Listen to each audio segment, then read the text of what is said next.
"I need money, Mom," my son said, handing me a folder as if it were just another household bill. "It's my wife's debt, $300,000. Don't let me down," he added, his voice dripping with contempt. I just smiled, poured myself another cup of coffee, while he kept scrolling on his phone. 6 hours later, my bank account was empty. That night, when they came back for the money, the house was empty. Only an envelope sat on the kitchen table. When they opened it, their faces turned pale. The next morning, the doorbell rang 3 times in quick succession, as if something urgent had happened. I knew who it was even before I opened the door. My son, Richard, only showed up unannounced when he needed something. I set down the half-finished cup of tea on the counter and slowly walked down the hallway. Through the living room window, I saw his luxury SUV parked carelessly in front of the gate.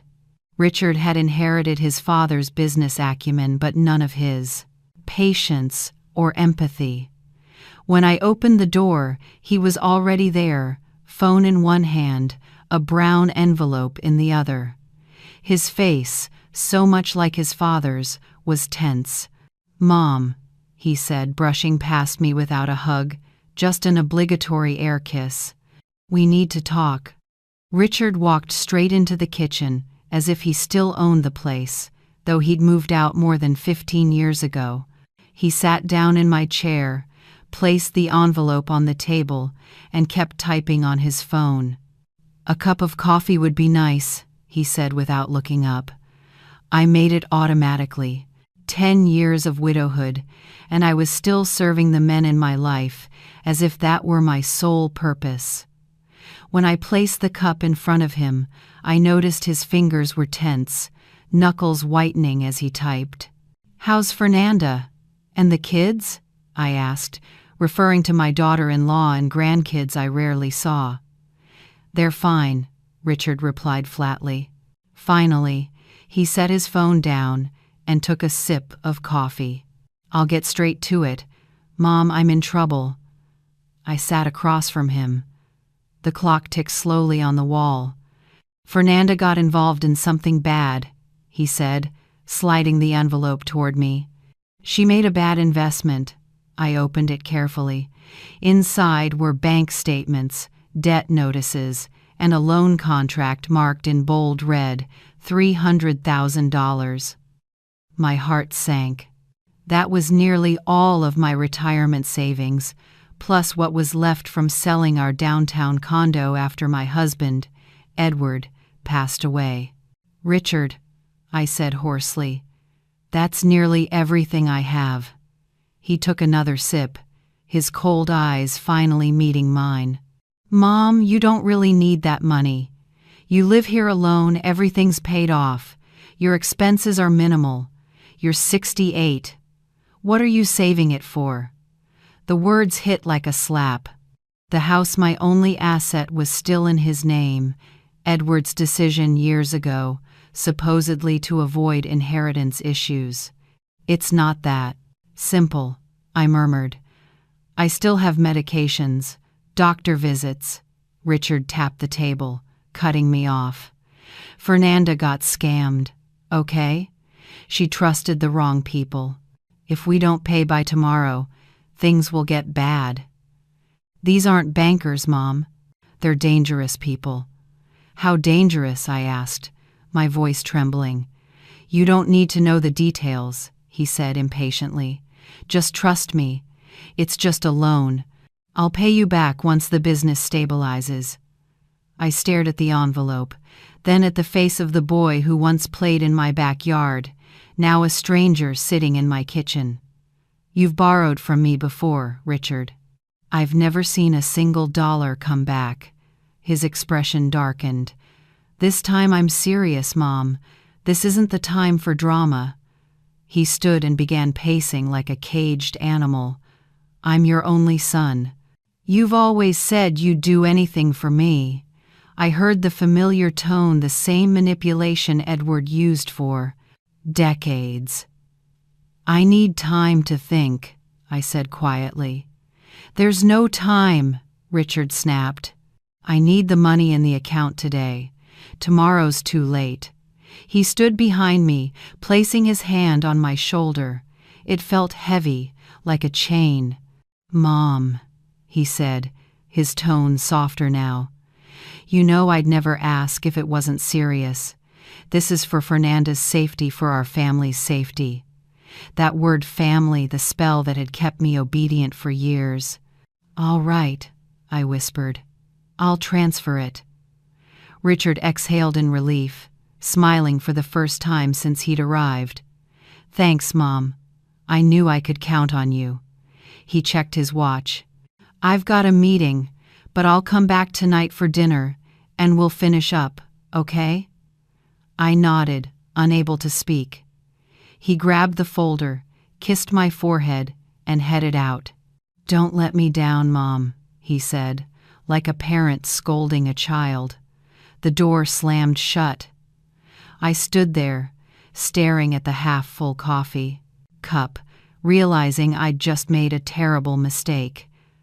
Through the window, I watched his car speed off, gravel scattering across the garden I'd tended for years. And then it hit me, an idea the old me would never have dared to consider. I picked up the phone and dialed a number I hadn't called in years. "Marisa, it's Diane. I need your help." Less than 30 minutes later, my friend arrived. Marisa and I had met in college nearly 50 years ago. She'd gone into law. I had dropped out to marry Edward. She'd never approved of my choice, but had always stood by, waiting for me to wake up. $300,000? Marisa nearly choked on her tea. "Diane, are you out of your mind? That's everything you have." I shook my head, feeling the weight of truth. "It's not the first time. Last year it was $100,000 to expand his business. Before that, $50,000 to fix a supplier issue. I never saw a dime returned." Marisa slammed her cup down. "Why do you keep doing this, Diane? You used to be smart. Why can't you see what's happening?" Her question hit like a punch to the chest. I went silent. "Because he's my son," I said finally, the old reflex speaking for me. "And you're his mother, not his bank," Marisa shot back. "Edward manipulated you for 30 years, and now your son's walking the same path. When are you going to stop it?" I looked out at the garden where my roses had finally bloomed after years of struggling in poor soil, just like me, surviving against the odds. "Today," I said, surprising even myself. "Today?" Marisa asked. I took a deep breath, feeling something inside me break apart and come back together. "I want you to help me transfer all my money into an account Richard doesn't know about, and I want to leave before he gets back." Marisa's eyes widened, then she smiled slowly. "Diane Miller, I've waited nearly 50 years to hear you say that." She pulled out her phone. "I've got a vacation condo in Florida empty. The keys are at my office. He's coming back tonight, right? That gives us about 10 hours. More than enough. First stop, the bank. Then we'll go to the notary to set up legal representation in case he tries anything. After that, we pack and go." I stood, terrified but exhilarated. I'd never made a bold decision in my life. "He's going to lose his mind," I muttered. Marisa took my hand. "Are you afraid of him?" I thought of Richard's face when things didn't go his way, his voice hardening, his eyes turning cold. "Yes," I admitted, like I was afraid of his father. "Then it's time to stop being afraid," Marisa said, squeezing my hand. "Go pack." I went upstairs and pulled out a suitcase I'd used only twice in 10 years. I packed a few clothes, medications, documents, and a few pieces of sentimental jewelry. In the drawer, I found a small wooden box Edward had never known about. Several $1,000s I'd saved from selling baked goods and embroidery over the years. My small secret act of defiance. I picked up a framed photo of my mother, then paused at a picture of Richard as a child. After a moment's hesitation, I set it down. When I returned to the living room, Marisa was on the phone. "The flight to Florida is confirmed for 3 p.m. We'll have time for the bank and the notary." At the bank, the manager looked at me with surprise when I asked to transfer everything to a new account. "Are you sure?" "It's a substantial amount." "Completely sure," I said, signing the papers. "And please, don't send statements to my home address." While we waited, Marisa looked at me. "What are you planning to leave for Richard?" "A note," I said, "and a lesson he should have learned long ago." When we returned home, I wrote a short message and placed it neatly on the kitchen table. "The one who disappointed you is me. This debt cannot be repaid with money." As I pulled my suitcase toward the door, I glanced back at the house that had been my prison. In the garden, the roses swayed in the wind, free and strong, like I would be from now on. In the taxi to the airport, Marisa held my hand. "Are you okay?" The city blurred past the window, carrying away the years I'd lost. "Not yet," I said. "But I will be." Marisa's condo in Florida was small but cozy, overlooking the ocean. That first night, I sat on the balcony listening to the waves. When I turned on my phone, there were 17 missed calls from Richard. I turned it off again. I wasn't ready. "He'll find you eventually," Marisa said, pouring wine. "We'll need a long-term plan." I nodded, strangely at peace. I never thought I'd have the courage to do this. "I always knew you did," Marisa smiled. "You just needed a push." In the days that followed, my phone kept ringing. Richard, his wife Fernanda, even my sister Claudia, they were all pulled into it. In one voicemail, Richard's voice wavered between pleading and threatening. "Mom, please call me back. You can't just disappear. The house is in my name, remember? Think carefully, Mom." A week after I left, I began rebuilding my life. I opened a new bank account, rented a small apartment near the beach, and sold baked goods and embroidery at the local fair. At 68, I'd never truly worked before, but to my surprise, people loved what I made with my own hands. Marisa stayed in New York but acted as my eyes and ears. She told me how Richard had shown up at her office, furious, demanding to know where I was, threatening legal action, claiming I was mentally unfit. "What did you say?" I asked. "I told him you're perfectly sane, and if he keeps threatening, I'll file for a restraining order," Marisa laughed. "You should have seen his face. I bet no one's ever said no to him before." Bye. At the end of the first month, I received a letter from Richard's lawyer, demanding I return immediately, citing concerns about my mental health and threatening to seize control of my estate. In the same envelope was a handwritten note from Fernanda, filled with desperation. "Diane, please come back. Richard is out of control. The creditors are closing in. We need you." I handed everything to Marisa, who responded formally on my behalf, attaching my latest medical report confirming I was perfectly sound, along with a detailed record of all the money Richard had coerced me into lending over the years. "It'll be fine," Marisa reassured me. "But Richard won't give up easily. He just lost his personal bank, and that was you. It's driving him crazy." The next month, I got an unexpected visitor. My daughter-in-law, Fernanda, showed up at the door of my small rented apartment. Her face was pale, her body thin. "How did you find me?" I asked, stunned. We hired a private investigator, she said, looking ashamed. Can I come in? I hesitated but eventually opened the door. Fernanda looked around the tiny apartment, surprised. It's cozy, she said, clearly taken aback that I'd chosen such simplicity after leaving behind a big house. It's mine, I replied softly. We sat on the small balcony, the ocean glimmering in the distance. Fernanda held her teacup, hands trembling. Things are bad, Diane, she whispered. Richard's changed, he's become angry and unhinged. My voice broke. And my grandchildren? They're scared. They don't understand what's happening. Richard sold the car. Now we're trying to sell the beach condo to pay off the debt. She paused. It's not just $300,000, Diane. It's much more. I wasn't surprised. Edward had done the same, always hiding more debt.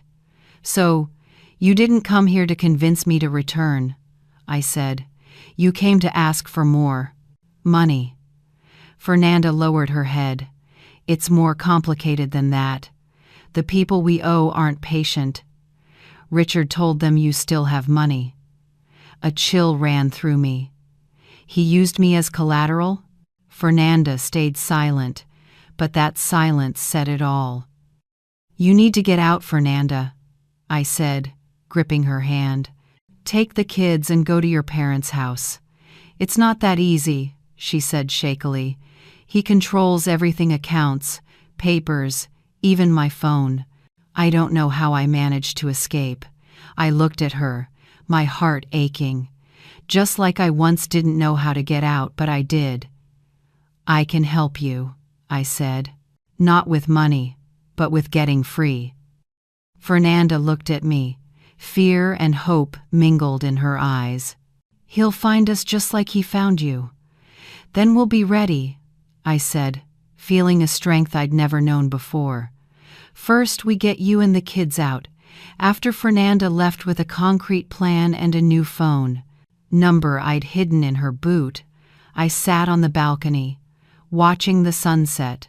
The orange sky burned bright, like a symbol of my own transformation from darkness into light. My phone rang. It was Marisa. Fernanda came to see you, didn't she? She asked immediately. How did you know? Richard showed up at my office again, this time with a loan shark big guy, face full of scars. They hinted at things, wanted to know where you were. My heart sank. What did you tell them? I told them if they so much as touched you, me, or anyone connected to you, I'd make sure they spent the rest of their lives in prison. Marisa paused. Diane, this is getting dangerous. Richard's desperate now. I know, I whispered, watching the last ray of light fade below the horizon. And desperate people do desperate things. The next morning, there was a loud knock at the door. My heart raced. Had Richard found me? But when I looked through the peephole, I saw a woman I didn't recognize. Are you Diane Miller? She asked, as I cracked the door open, still leaving the latch on.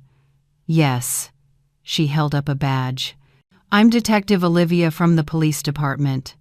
We need to talk about your son, Richard Miller. My heart pounded. Is he in trouble? Olivia kept her composure. May I come in? I invited her inside and made coffee. She sat on the small living room sofa.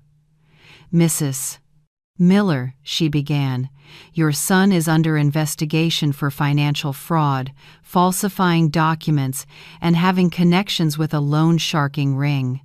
We need to know if you're aware of any of these activities. It felt as if the ground disappeared beneath me. A part of me had always sensed that Richard wasn't doing honest business, but hearing the words criminal investigation left me shaken. I only knew he was having financial problems, I answered, but I didn't realize how serious it was. She took notes, then asked, You left your home about 2 months ago. correct? Why? I told her everything, the repeated loans, the manipulation, the pressure over $300,000. Olivia listened carefully, occasionally jotting things down. Did he ever use your name to sign documents? Or make you sign papers without explaining them? I thought back. Yes.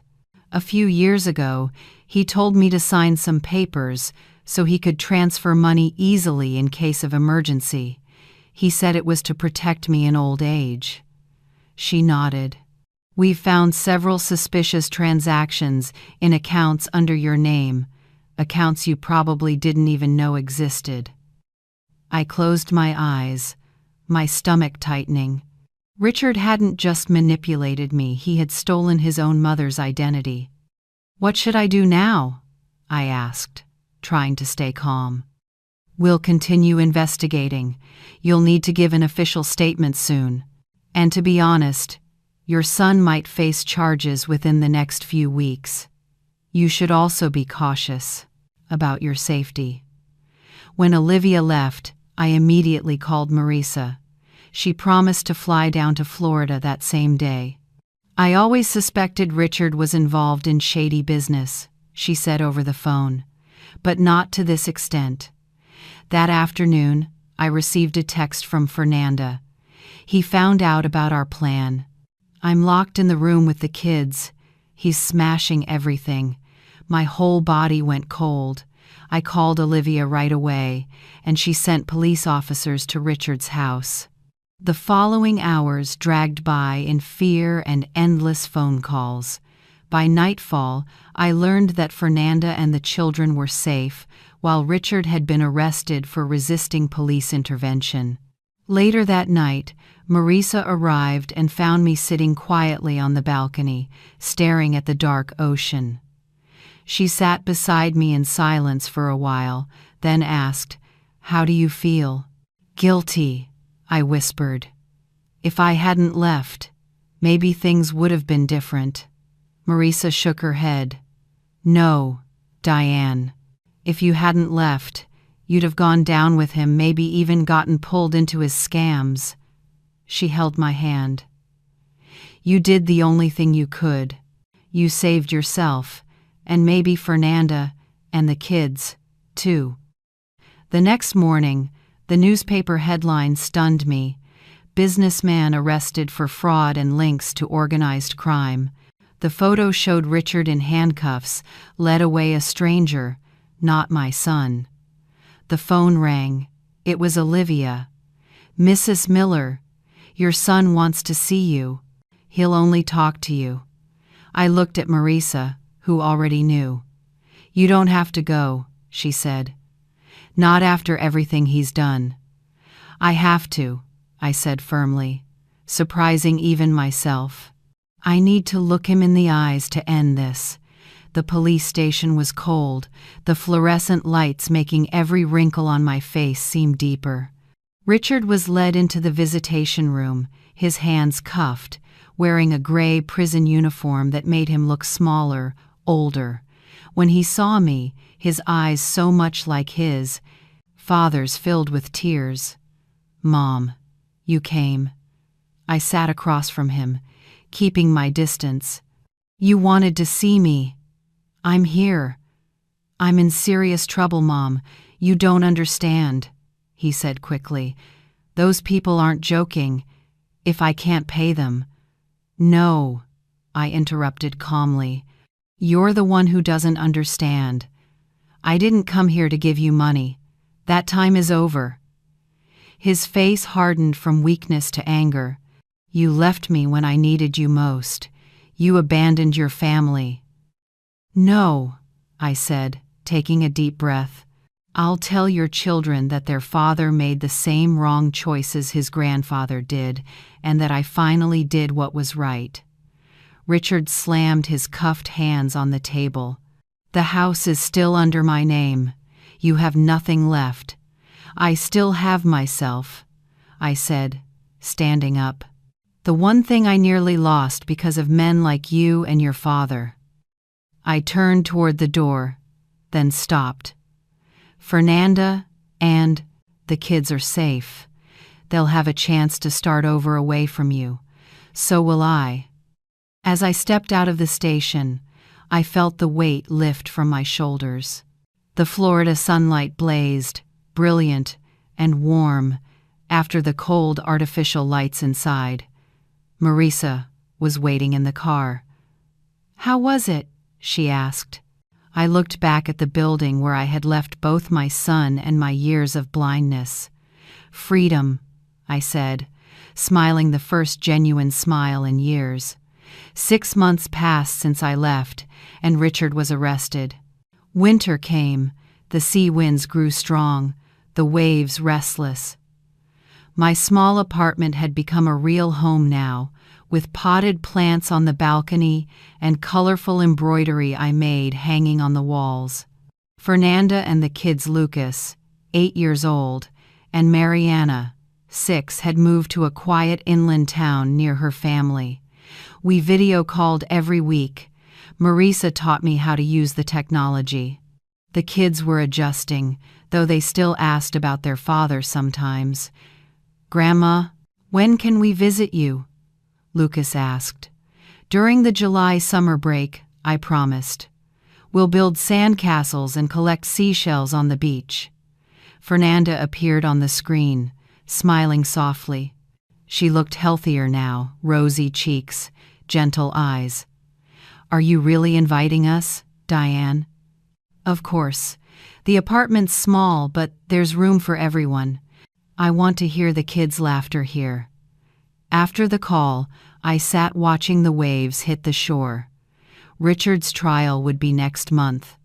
The charges were severe fraud, forgery, conspiracy. Marisa predicted at least 10 years. I agreed to testify not out of hatred, but for justice for me, for Fernanda, and for everyone Richard had deceived. Then the phone rang, an unknown number. "Mrs. Diane Miller?" a male voice said. "Yes, who's this?" "I'm Robert Mendez, your son's attorney." My chest tightened. Lately, Richard had been changing lawyers constantly, each promising miracles but delivering nothing. "What do you need?" "Richard wants to negotiate. He has information about bigger operations that prosecutors might find useful in exchange for a lighter sentence, but he needs your help." I sighed, already knowing where this was going. "Financial help, right? To pay for your so-called special legal team?" $200,000, he said. I laughed. "Unbelievable. I don't have that kind of money, and even if I did, I wouldn't spend it on this." "Mrs. Miller," his tone hardened, "your son could serve over 10 years. As a mother, as a mother?" I interrupted. "I've done enough for decades. Now Richard would face the consequences himself." There was silence on the other end. Then the lawyer spoke quietly. "He said you'd respond like this. He asked me to tell you he still has copies of the papers you once signed, documents that could implicate you in some of his dealings." My stomach twisted, but my voice stayed firm. "Tell my son that blackmail is another crime to add to his list, and that I'm ready to face whatever comes if it means ending this cycle." I hung up, my hand trembling, and immediately called Marisa to tell her everything. "He's just bluffing," Marisa assured me. "Every document you ever signed was already verified by the police as coerced. The investigation has made his behavior pattern very clear." Still, I couldn't sleep that night. I lay awake, remembering every paper I'd ever signed for Richard or Edward, so many contracts, authorizations, documents I barely skimmed because I trusted they had my best interests at heart. The next morning, there was a loud knock at the door. It was Agent Olivia, accompanied by another officer. "Mrs. Miller, we need you to come with us to the station. There's been a new development in your son's case." "On the way." Olivia explained that Richard had tried to bribe a guard to smuggle a phone into his cell. Fortunately, the guard was part of an internal investigation and recorded everything. At the station, they showed me the transcript of the call Richard intended to make once he got the phone. It was to one of the men he owed money to. His voice was clear on the recording. "My mother has money stashed away. If I can't pay, you know where to find her." The words froze me to the bone. My son had been willing to put his mother's life on the line just to save himself. "Mrs. Miller," Olivia said gently, "with this new evidence, we're recommending temporary protection and advise you to relocate." Once again, the police escorted me home. Marisa was already there, having been informed. She hugged me tightly the moment she saw me. "I'm looking for an apartment with full security for you, a gated community with guards." I looked around my little apartment, the plants I cared for each day, the curtains I sewed myself, the window that faced the sea and brought me peace every morning. "No," I said, surprised by my own voice. "I'm not running anymore. I won't let Richard keep controlling my life, even from behind bars." Marisa looked at me with a mix of worry and admiration. "Diane, those people are dangerous." "I know. I'll be careful. But this is my home, the first one I ever chose for myself. I'm not giving it up." In the following days, we installed a new security system, cameras, alarms, reinforced locks. The police increased patrols, and 2 plainclothes officers took turns watching from a car outside. Fernanda called me, panicked after hearing the news. "Diane, please come stay with us." "I'm fine, sweetheart," I reassured her. "I've got my own life now, craft fairs, friends, even senior swimming classes." I laughed. At 68, I finally know who I am when I'm not taking care of ungrateful men. A week later, when things had calmed a bit, I received a court summons to testify at Richard's trial. "Marisa, still staying in Florida with me, read the paper. Are you ready? Seeing him in court won't be easy." I looked out at the ocean, the only friend who had never judged me. "I'm ready." The courthouse in downtown Miami was large and imposing. It was my first time back since leaving, and the city felt foreign. Marisa drove while I stared out the window. "Nervous?" she asked. "Strangely, no," I said. "It just feels like closing a chapter." In the courtroom, I sat with Marisa in the front row. The prosecutor, a sharp-eyed woman in her 50s, came over to shake my hand. "Mrs. Miller, your testimony today is crucial. Richard's trying to portray himself as a victim of manipulation." "He's always been good at playing the victim," I murmured. The side door opened, and Richard entered with 2 officers. He looked gaunt, his face hollow. His eyes met mine, pleading, but I stared back, calm and steady. The judge entered, and everyone rose. The proceedings began with formalities, then expert witnesses described the complexity of Richard's fraud schemes. When my name was called, I stood and walked to the witness stand, my legs trembling but my resolve firm. After being sworn in, the prosecutor asked, "Can you describe your relationship with the defendant, your son?" I looked straight at Richard. "I raised him alone after my husband died 10 years ago. Before that, we looked like a normal family, but only on the surface." "What do you mean by that?" "My husband, Edward, Richard's father, was also controlling and financially manipulative. Richard learned from the best." "And how did your son manipulate you financially?" I recounted everything: the repeated loans, the false promises, the subtle threats. The last time, he demanded $300,000, all of my savings, to pay off his wife's debt. When I realized I'd never see that money again, I left.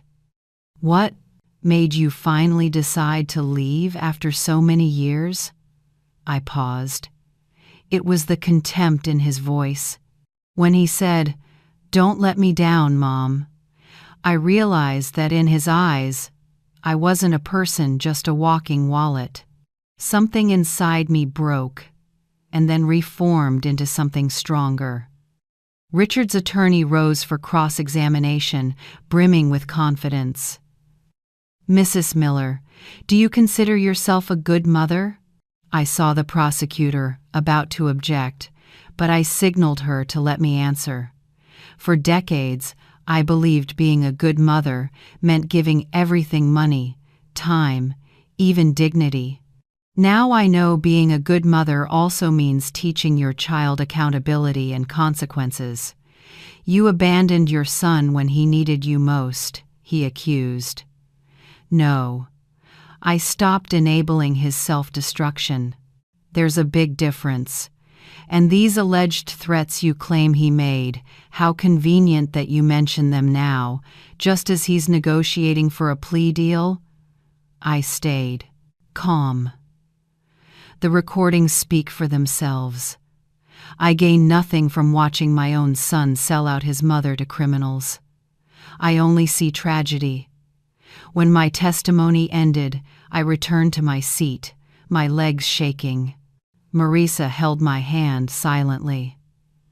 The trial continued with statements from employees, victims, and Fernanda, who described the long years of deceit.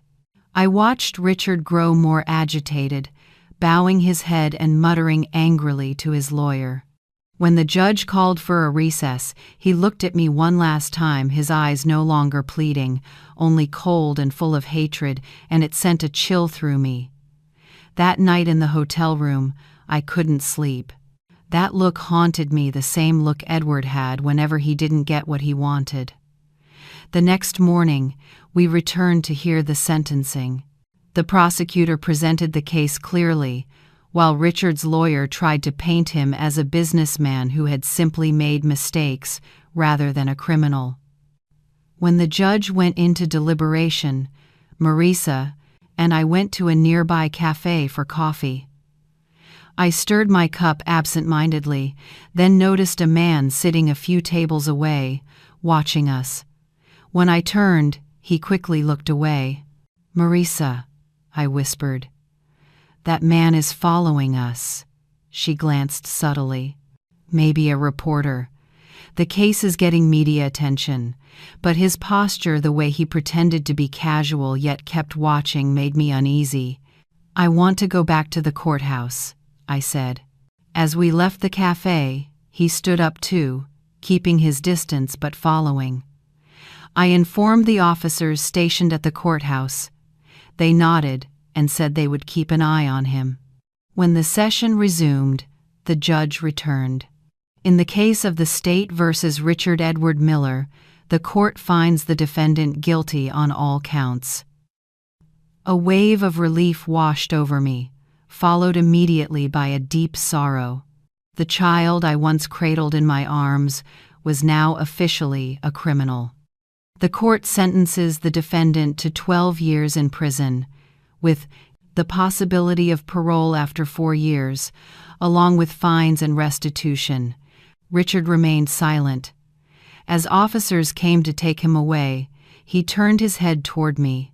"This isn't over," he said clearly enough for me to hear. "You'll regret it." As we left the courthouse, I saw the same man standing in the distance. I pointed him out to the police, and he vanished into the crowd. "We need to fly back to Florida right now," I told Marisa. "I don't feel safe here." The following week, I tried to return to my routine. The police only checked in periodically now, saying Richard's threats weren't credible while he was behind bars. One afternoon, after returning from the fair where I sold embroidery, I saw a strange car parked near my building. The windows were tinted dark, parked perfectly to overlook the main entrance. Unease crawled up my spine. I didn't go inside. I kept walking and called Olivia. "It might be nothing," she said, "but let me check. Stay in a public place." I went into a nearby cafe, sitting by the window. 20 minutes later, police cars arrived. 2 men from the strange vehicle stepped out, trying to leave, but were stopped. My phone rang. It was Olivia.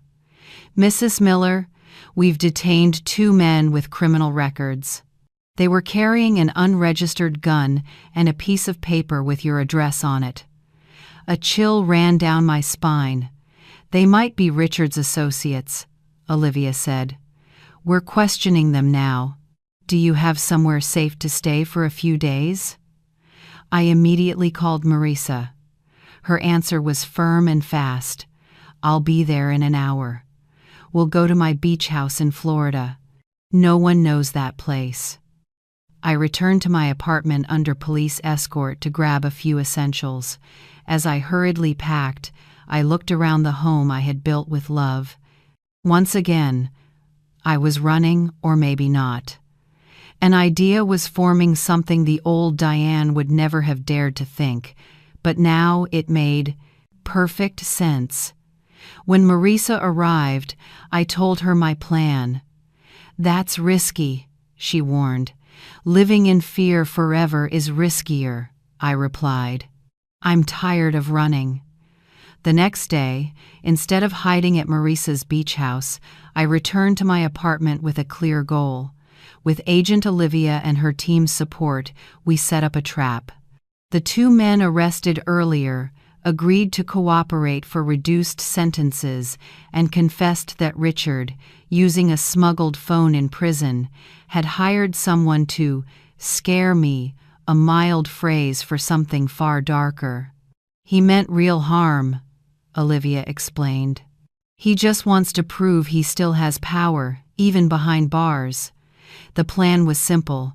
I'd stick to my normal routine, acting unaware, while undercover officers monitored the area. When the hired man showed up, he'd be caught in the act. For 3 days, I lived on edge. Every sound made my heart jump. Every stranger passing by filled me with suspicion. On the 4th morning, as I was watering plants on the balcony, I saw a man leaning against a utility pole across the street, staring directly at my apartment. Our eyes met for a brief second. I quickly stepped inside and signaled to the cleaning lady, in reality, an undercover officer. "It's him," I whispered. "I'm sure of it." He watched for about 30 minutes, then slowly crossed the street toward the door. The doorman, another officer in disguise, let him in. I sat in the living room facing the door, my heart pounding so hard I could hear it in my ears. The officers hid in the bathroom, door slightly ajar. The doorbell rang. I took a deep breath and opened it. "Mrs. Diane Miller?" the man asked. He looked so ordinary he could have blended into any crowd. "Yes. I have a message from your son." Before he could do anything else, 3 officers appeared and pinned him down within seconds.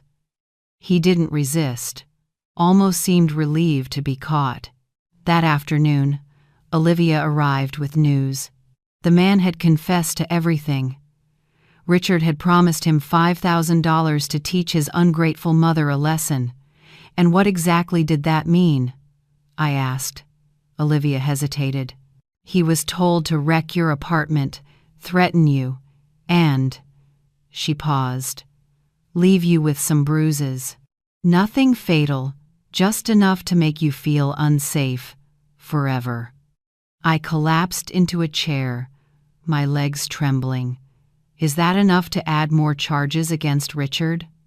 "Plenty," Olivia said. "Assault conspiracy, solicitation of violence, and threats. This will eliminate any chance of parole." A week later, I visited Richard in prison. He looked stunned, perhaps he hadn't believed I'd come. "I'm here to say goodbye, Richard," I said as we sat across the thick glass.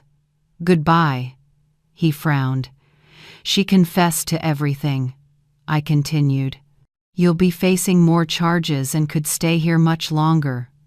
I paused. But that's not why I came. I came to tell you that I'm moving on. Richard gave a bitter laugh. Moving on? You're 68. You're alone. No, I said calmly. I'm free. And I've discovered it's never too late to start again. My whole life, I only knew myself as Edward's wife and Richard's mother. Now I'm learning to be Diane. He looked at me with a mix of scorn and confusion. So who is Diane? I smiled sincerely. A woman who finally learned to value herself. A woman who no longer knows fear. Richard slammed his hand against the glass in anger. You think it's over? It's not. One day, I'll get out. When that day comes, if it ever does, I'll be ready. I stood up. Goodbye, Richard. As I walked out of the prison, I felt lighter, as if I had shed the weight of an entire lifetime. The sky that day was bright blue, the air crisp and cool. Marisa waited in the car. How was it? She asked. Freedom, I answered with a genuine smile. A year after leaving, my past behind, autumn came to Florida, painting the trees in shades of red and orange. My small embroidery business had grown. I had 3 students, older women like me, who came weekly, mostly to talk and share stories. Fernanda and the kids had visited twice. Lucas and Mariana filled the apartment with laughter, building sandcastles on the beach and collecting seashells to decorate the balcony. Fernanda worked as a teacher in her new city, slowly regaining her confidence. Richard's sentence was extended by 3 more years for hiring someone to threaten me. Olivia occasionally shared updates. He was quiet now, perhaps finally accepting his fate. One Saturday afternoon, as I returned from the craft fair, a woman was waiting outside my building. She looked to be around 50, with streaks of gray in her hair and a familiar face. Are you Diane Miller? She asked. Yes. I'm Christine Albright. I was Edward's wife before you. I froze. Edward had once mentioned that his ex-wife was unstable and greedy. Now I saw the irony in those words. Please, come in, I said. We sat in the small living room, 2 cups of tea between us. Christine explained why she had come. I read about Richard, how he manipulated you for years. Edward did the same to me. When I read your story, I knew I had to find you, to close that chapter. How did you find me? It wasn't hard. Your story has been shared in support groups for women who suffered financial abuse. You've become a symbol of strength. I was surprised. Me? A symbol? Christine smiled. A woman nearly 70, who walked away from everything, who faced her own son in court. Yes, Diane, you've inspired many. We talked for hours. Christine told me how Edward had isolated her from her family, controlled every penny, made her believe she was powerless. When they divorced, he left her nearly penniless, then married me. Her story echoed my own life. When he died, Christine said, I felt both relief and anger. Relief that he couldn't hurt anyone anymore. Anger because justice never came. He never faced the consequences. I understand, I said softly. I used to blame only Richard, but now I see Edward planted the seed. My son was just the result of the example he saw. The cycle continues, Christine whispered, unless someone ends it. As evening fell, we exchanged contact information and promised to stay in touch. After she left, I stood on the balcony watching the sunset, thinking about it all. Edward and Richard, father and son, Two men who once ruled my life were both gone now. One in the grave, one behind bars, leaving behind scars I was still learning to heal. That night, I wrote in my journal a new habit. Today, at 69, I realized I've spent most of my life trying to be who others wanted me to be. A devoted wife, a self-sacrificing mother, a walking bank account, always giving, always afraid to disappoint. Now I'm learning to be myself, stronger, braver, more capable than I ever imagined. I can't get back the money Richard took, nor the years of suffocating marriage with Edward. But the time I have left belongs to me, to live, to breathe, to choose without fear, without control, without regret. The next day, I received an email from Christine. She said she had spoken with several other women in similar situations and wanted to start a support group. I agreed immediately. The first meeting took place at a cafe near the beach. 5 women gathered, each carrying stories of financial control and emotional scars from husbands, sons, or brothers. We shared, listened, laughed, cried, and celebrated small victories. At the end, Marisa, who had come with me, said, "You ladies should make this something official. There are so many women out there who need to hear these stories, who need to know it's never too late to start again." The great idea spread quickly. A few months later, Rebegin was officially born, a non-profit organization supporting women who had suffered financial and emotional abuse. I used my embroidery skills to design the group's logo, a radiant phoenix rising from ashes. Our first public workshop attracted more than 50 women.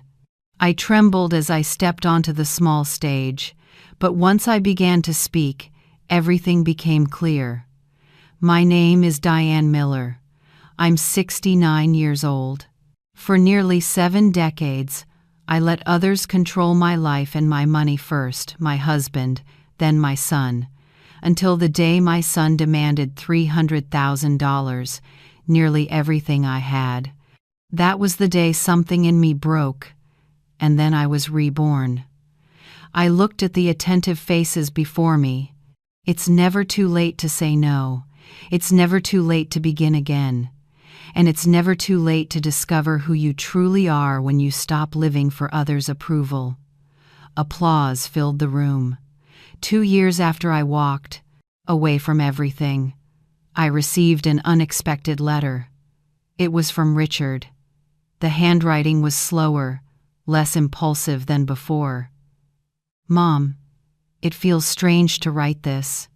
I don't think I deserve to call you Mom anymore. I'm not writing to ask for forgiveness. I don't deserve it. I just wanted to say I've started therapy in prison. The therapist helped me see things I never saw before, that I've been repeating Dad's behavior, seeing people as tools, not as humans. I'm not making excuses, just admitting the truth. You were right to make me face the consequences. Maybe you'll throw this letter away, I understand.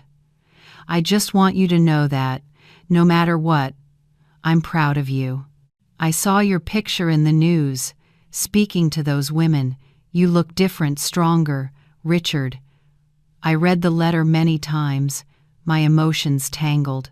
Cautious because I knew too well how manipulative Richard could be.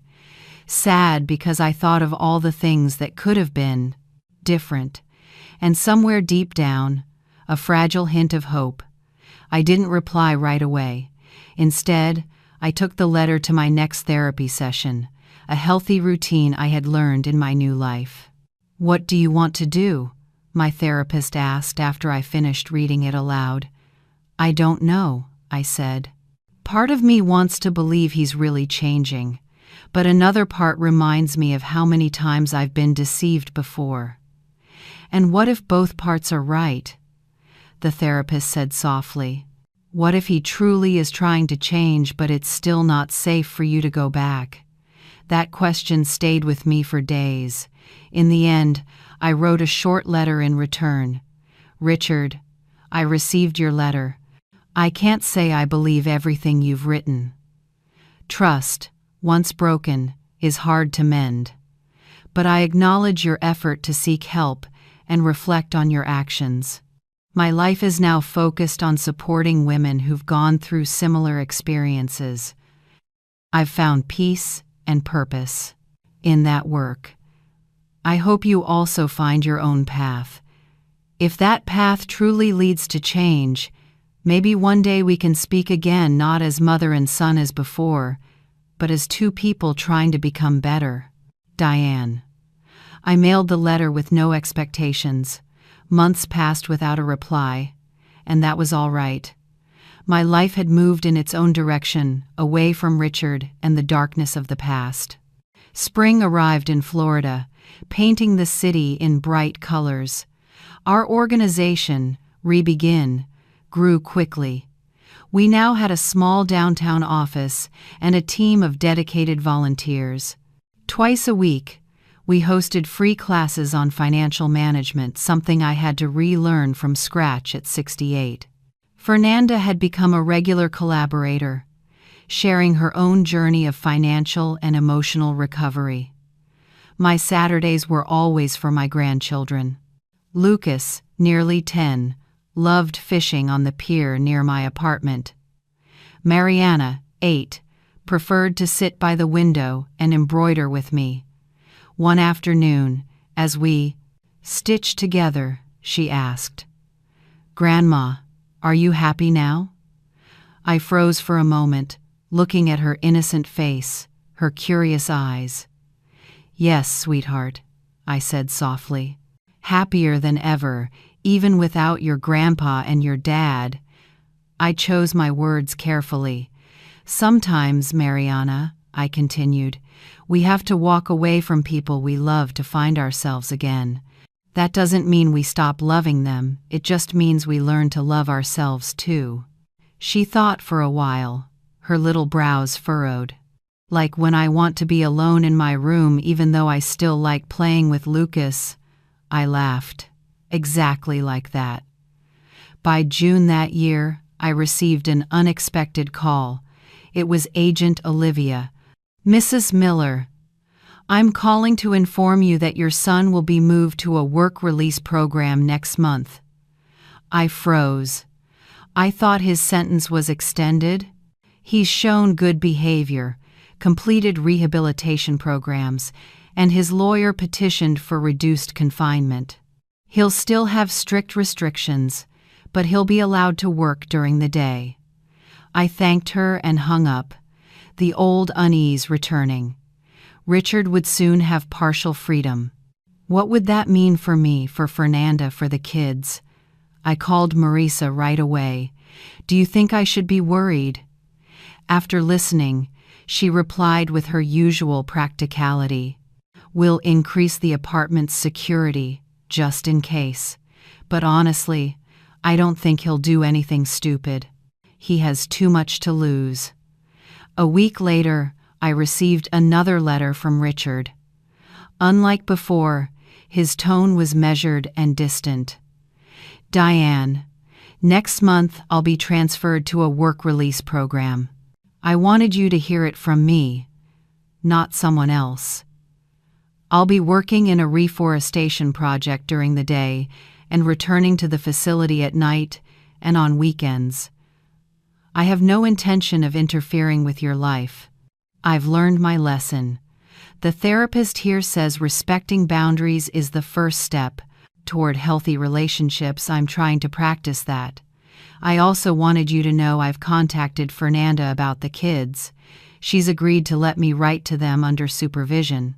Maybe one day I'll see them again when she feels it's safe." The fact that he no longer called me Mom at the start or end of the letter caught my attention. Richard truly seemed to be acknowledging new boundaries, admitting that the old relationship couldn't be repaired. I shared the letter with Fernanda during our next video call. "Yes," she said. "I gave him permission to write to the kids. The therapist said we shouldn't make them think their father is a monster. His letters are different now. He asks about their hobbies, doesn't make promises or complain. I asked, "Do you think he's really changed?" Fernanda shrugged. Maybe. Or maybe he's just learned to act better. That's why everything's supervised. She paused. And you? Will you reply? I thought for a moment.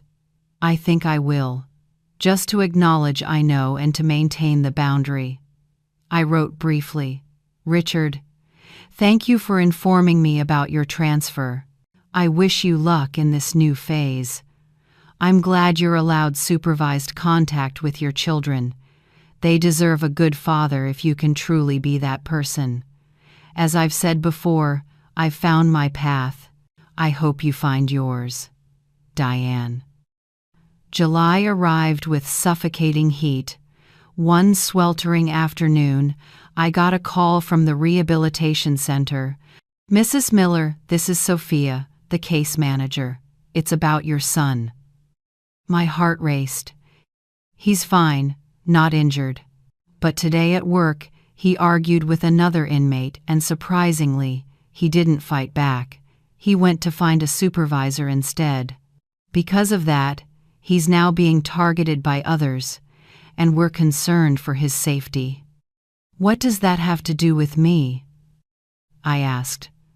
Richard requested a transfer to another project where he can work, alone or under close supervision. We have an opening in the urban restoration program, replanting trees at a park near your neighborhood, but we need your consent due to your shared history. I stayed silent for a few seconds, trying to process it. Richard had chosen not to react, even when provoked, something he had never done before, and now he needed my permission. "Did he ask specifically to work near here?" I asked. "No, ma'am," she said. In fact, when he heard the location, he hesitated and asked if there was another option, but this is the only safe placement available. I was surprised.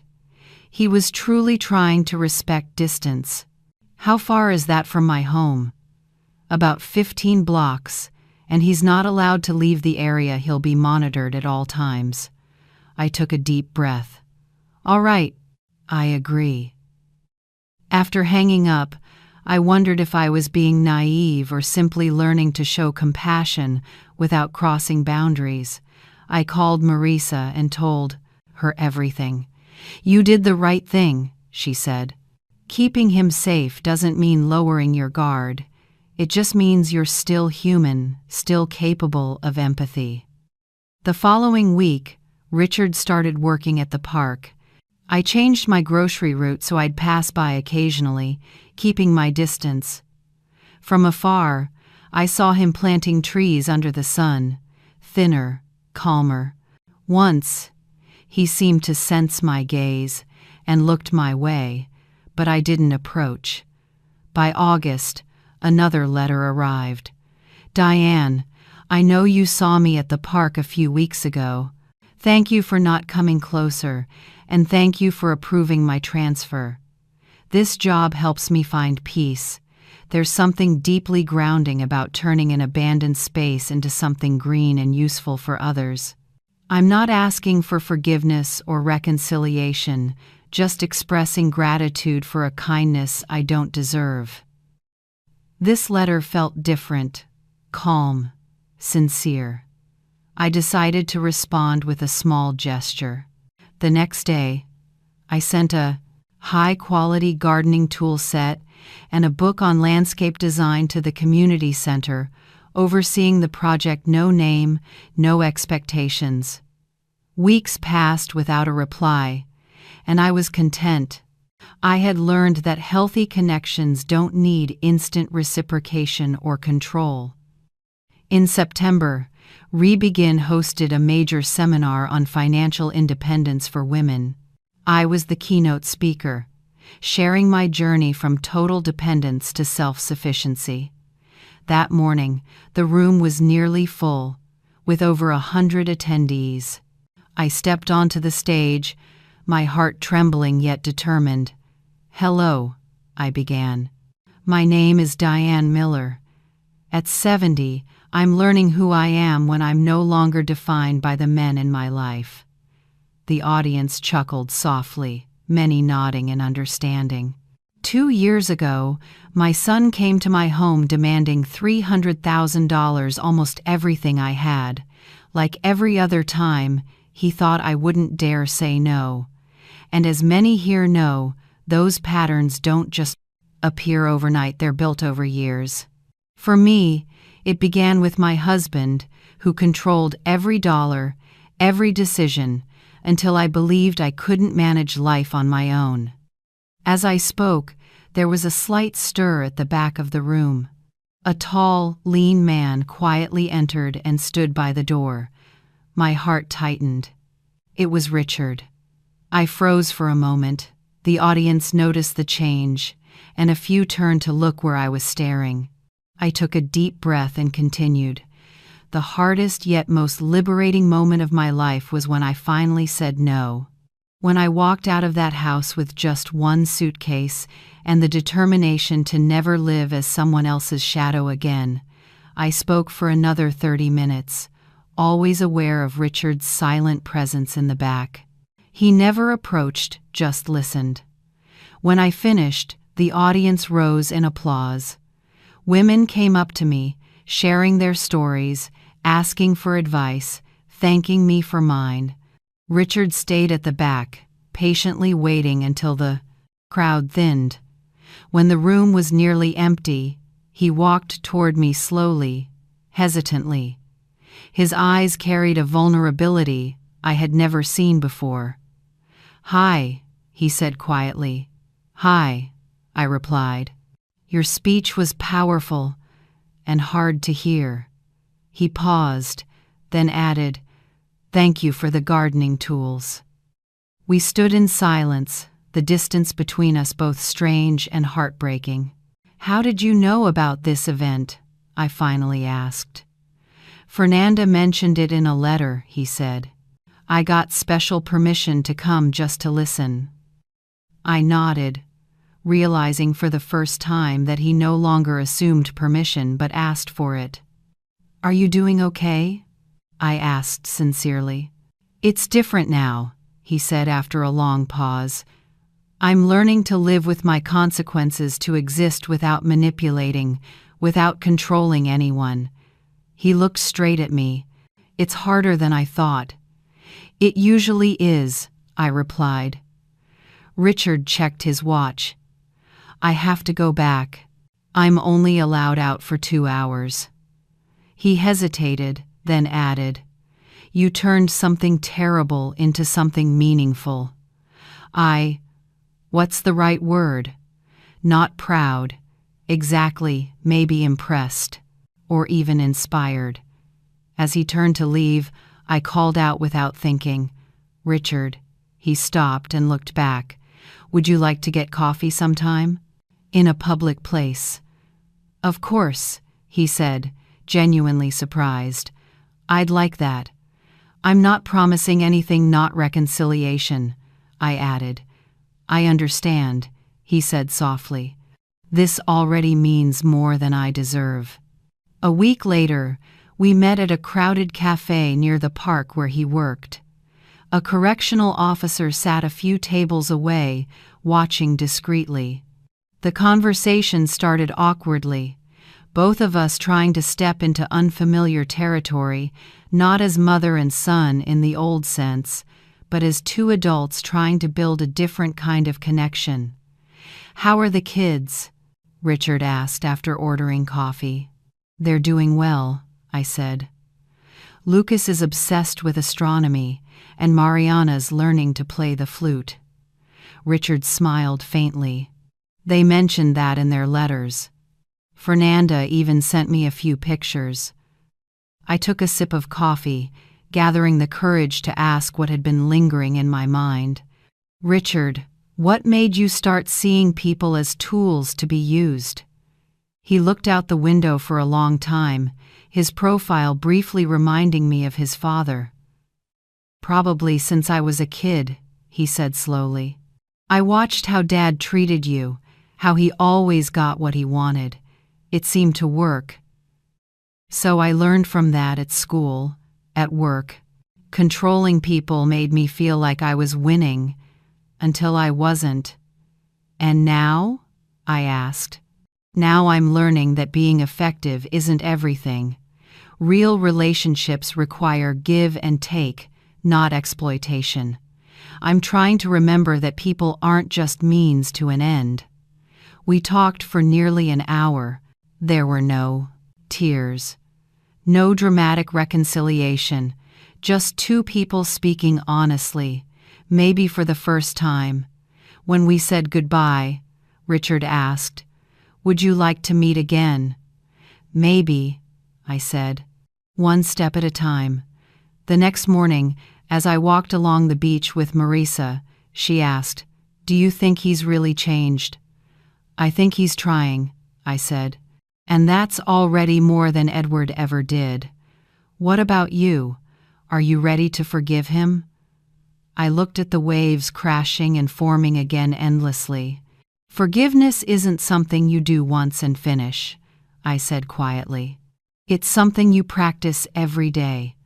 I'm learning to forgive him and myself for letting it go on so long. That afternoon, I sat on my balcony and wrote in my journal. Today, at 70, I realize life rarely offers perfect endings. There's no guarantee that Richard has truly changed or that he'll stay on the right path. And there's no promise that I'll never come to stick it offing, falter again.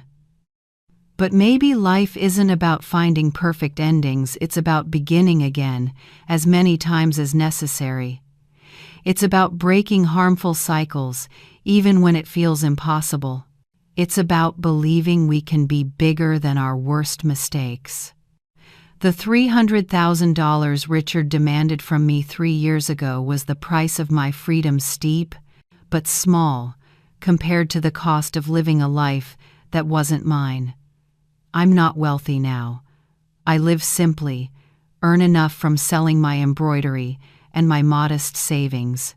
But I'm richer than ever, rich in real friendships, purpose, peace, and courage I never knew I had. If there's one lesson I want to leave for my granddaughters and for the women I meet through Rebegin, it's this. It's never too late to say no. It's never too late to find who you truly are once you stop living to please others. It's never too late to start again. At 70, I wasn't ending my story. I was finally beginning to write the truest chapters. I closed my journal and watched the sunset cast shades of orange and violet across the sky. Tomorrow would bring another day at the organization, another chance to turn pain into purpose, to turn experience into strength that helps others. The doorbell rang. Marisa appeared, holding a bottle of wine. "To celebrate," she said, stepping in. "Celebrate what?" 3 years since you said no. 3 years of freedom. We laughed and raised our glasses in the sunset light. "To courage," I said. "To Diane," Marisa smiled and corrected. "The woman who finally started living her own life." Maybe what changed me wasn't time, but realizing that love cannot exist where control and fear live. Family shouldn't be where we lose ourselves, it should be where we grow and rediscover who we are after the wounds. I once thought forgiveness was something we gave so others could find peace, but I've learned it's a gift we give ourselves to be free. If you've ever had to choose between staying out of duty or leaving for peace, I hope my story helps you see that walking away isn't always the end. Sometimes, it's the beginning of a life where you finally live for yourself, not for anyone else. And what about you? Have you ever had to let go of someone or something to begin again? Share your story with me in the comments, because maybe your story will be the strength someone lost out there needs. And if you'd like to keep walking beside me through these journeys of courage and healing, stay here with me so we can keep learning how to love without losing ourselves.